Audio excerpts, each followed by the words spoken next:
शांति। 6 दिसंबर 2023 की बाप दादा की साकार मुरली। आज की मुरली में बाबा ने कहा, मीठे बच्चे, मैं तुम्हें फिर से राजयोग सिखलाकर राजाओं का राजा बनाता हूँ। इस फिर से शब्द में ही सारा चक्र समाया हुआ है।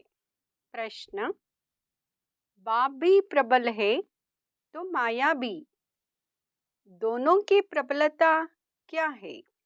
उत्तर, बाप तुम्हें पतित से पावन बनाते, पावन बनाने में बाप प्रबल है, इसलिए बाप को पतित पावन सर्वशक्तिमान कहा जाता है। माया फिर पतित बनाने में प्रबल है। सच्ची कमाई में ग्रहचारी ऐसी बैठती है जो फायदे के बदले घाटा हो जाता है। विकारों के पीछे माया तवाई बना देती है, इसलिए बाबा कहते, बच्चे, देही अभिमानी बनने का पुरुषार्थ करो। गीत है, हमें उन राहों पर चलना है। ओम शांति। तुम बच्चों को किन राहों पर चलना है? जरूर राह बताने वाला होगा। मनुष्य रंग रास्ते पर चलते हैं तब तो दुखी होते हैं। अभी कितने दुखी है क्योंकि उनकी मत पर नहीं चलते, सब उल्टी मत पर चलते आए हैं। जब से उल्टी मत देने वाले रावण का राज्य शुरू हुआ है, बाप समझाते हैं, तुम इस समय रावण की मत पर हो, तब हर एक का ऐसा बुरा हाल हुआ है। सब अपने को पतित कहते भी है। गांधी बापूजी भी कहते थे, पतित पावन आओ, गोया हम पतित है। परंतु कोई भी समझते नहीं कि हम पतित कैसे बने हैं। चाहते हैं भारत में राम राज्य हो, परंतु कौन बनाएगा? गीता में बाप ने सब बातें समझाई है, परंतु गीता के भगवान का ही नाम उल्टा लगा दिया है। बाप समझाते हैं, तुमने क्या कर दिया है? क्राइस्ट के बाइबल में पोप का नाम डाल दे तो कितना नुकसान हो जाए। यह भी ड्रामा है। बाप बड़े से बड़ी भूल समझाते हैं। यहाँ आदि मध्य अंत का ज्ञान गीता में है। बाप समझाते हैं, मैं तुमको फिर से राजाओं का राजा बनाता हूँ। तुमने 84 जन्म कैसे लिए, यह तुम नहीं जानते हो, हम बताते हैं। यह कोई भी शास्त्र में नहीं है। शास्त्र तो अनेक है, भिन्न भिन्न मतें हैं। गीता माना गीता, जिसने गीता गाई है उसने ही राय दी है। कहते हैं, मैं तुमको राजयोग सिखाने फिर से आया हूँ। तुम पर माया का परछाया पड़ गया है, अभी फिर से मैं आया हूँ।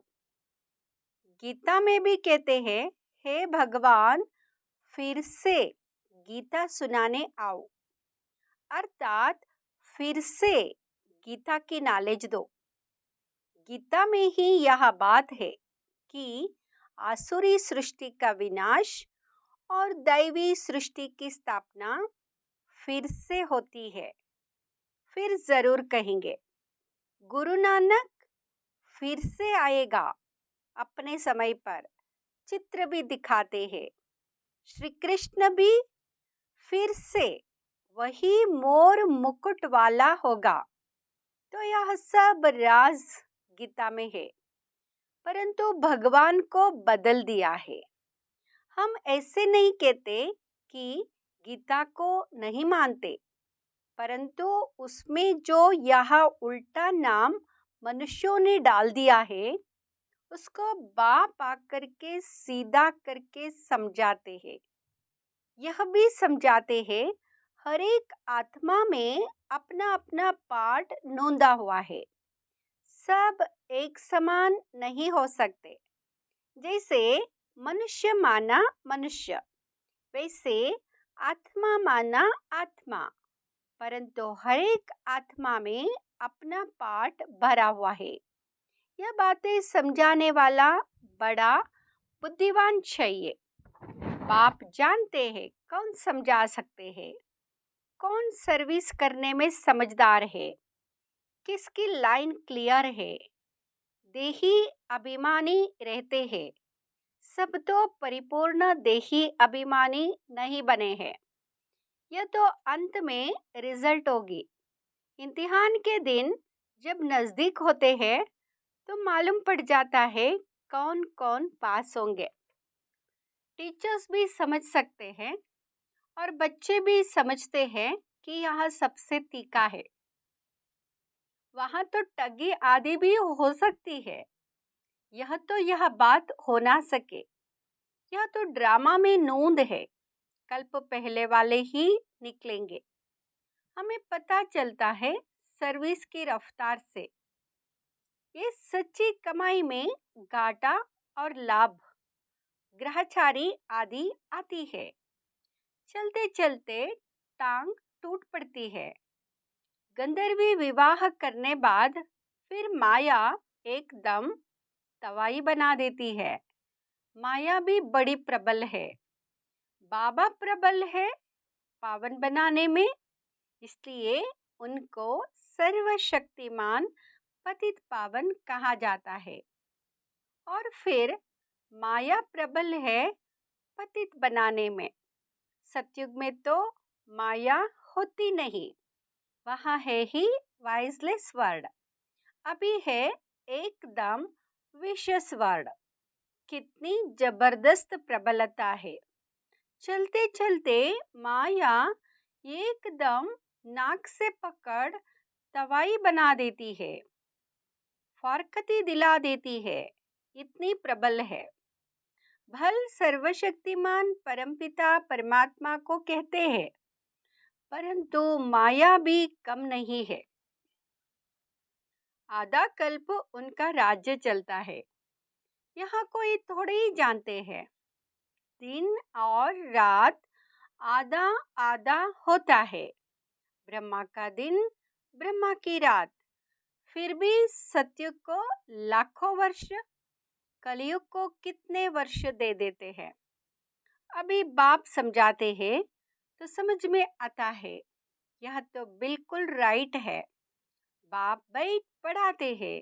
कलयुग में मनुष्य तोड़े ही गीता का राजयोग सिखाए, राजाओं का राजा बनाएंगे। ऐसे तो कोई है नहीं जिसकी बुद्धि में हो कि हम राजयोग सीख राजाओं का राजा बनेंगे। वो गीता पाठशालाएं तो अनेक है, परंतु कोई राजयोग सीख राजाओं का राजा व रानी बन नहीं सकते। कोई भी एम ऑब्जेक्ट राजाई पाने का नहीं है। यहाँ तो कहते हो हम बेहद के बाप से भविष्य सुख की राजाई पाने के लिए पढ़ते हैं। पहले पहले तो अलफ पर समझाना है। गीता पर ही सारा मदार है। मनुष्यों को कैसे पता पड़े सृष्टि चक्र कैसे फिरता है, हम कहाँ से आए हैं, फिर कहाँ जाना है, कोई को पता नहीं है। कौन देश से आया, कौन देश है जाना। गीत भी है ना, सिर्फ तोते मुआफिक गाते रहते हैं। बुद्धि जो आत्मा में है वह नहीं जानती कि हम जिसको हे परमपिता परमात्मा कहते हैं वह कौन है। उनको ना देख सकते हैं ना जान सकते हैं। आत्मा का तो फर्ज है ना बाप को जानना, देखना। अभी तुम समझ गए हो। हम आत्मा है, परमपिता परमात्मा बाप हमको पढ़ाते हैं। बुद्धि कहती है बाप आकर पढ़ाते हैं।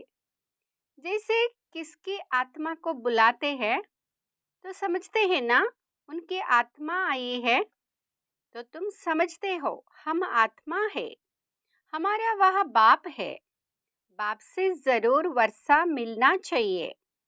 हम दुखी क्यों हुए हैं? मनुष्य तो कह देते बाप ही सुख दुख देने वाला है। भगवान को गाली देते रहते हैं। वहाँ है आसुरी संतान, जैसे कल्प पहले कहाँ है वैसे कहते हैं। तुम अभी प्रैक्टिकल में ईश्वरीय संतान बने हो, आगे तुम आसुरी औलाद थे। अब बाप कहते हैं निरंतर मुझे याद करो।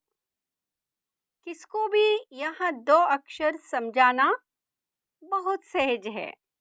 तुम भगवान के बच्चे हो, भगवान ने स्वर्ग रचा, अब नरक बना है, फिर स्वर्ग बाप ही रचेंगे।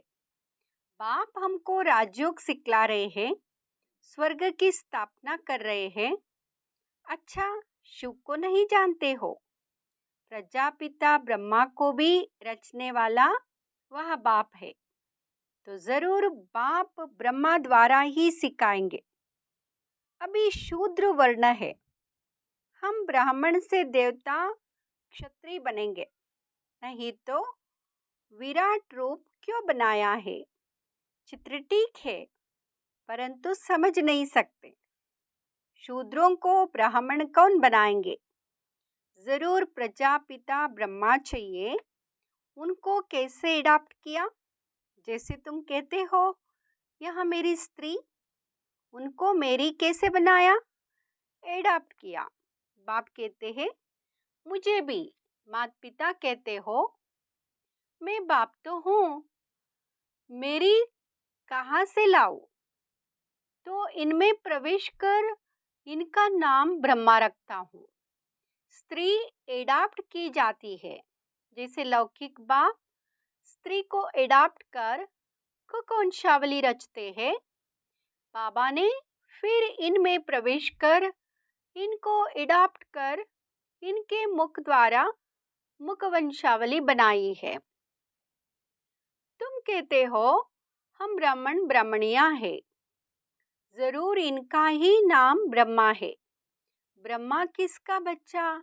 शिव बाबा का। इनको किसने एडॉप्ट किया? बेहद के बाप ने।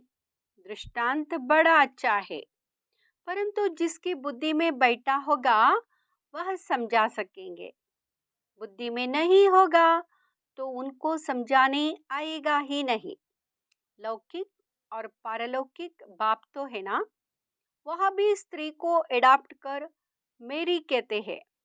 यहाँ फिर इनमें प्रवेश कर एडॉप्ट करते हैं। खुद कहते हैं मुझ निराकार को इनका आधार लेना पड़ता है, तो नाम भी बदली करता हूँ। एक ही टाइम कितनों के नाम रखे? नाम की लिस्ट भी तुम्हारे पास होनी चाहिए। प्रदर्शनी में नाम की लिस्ट भी दिखानी चाहिए। बाबा ने कैसे एक ही समय नाम रखे? बाबा ने हमको अपना बनाया तो नाम बदलाया। उनको भृग ऋषि कहते हैं। जन्म पत्री तो भगवान के पास ही है, वंडरफुल नाम है।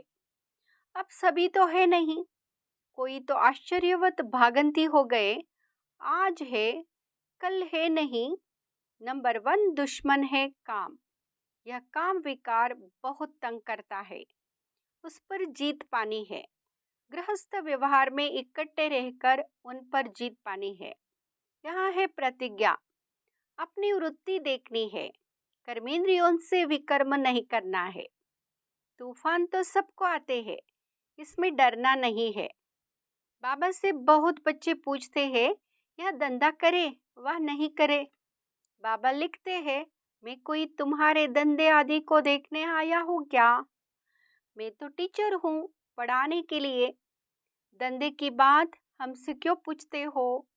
मैं तो राजयोग सिखाता हूँ, रुद्र यज्ञ भी गाया हुआ है, श्री कृष्ण यज्ञ नहीं। बाप कहते हैं लक्ष्मी नारायण में यह सृष्टि चक्र का ज्ञान ही नहीं।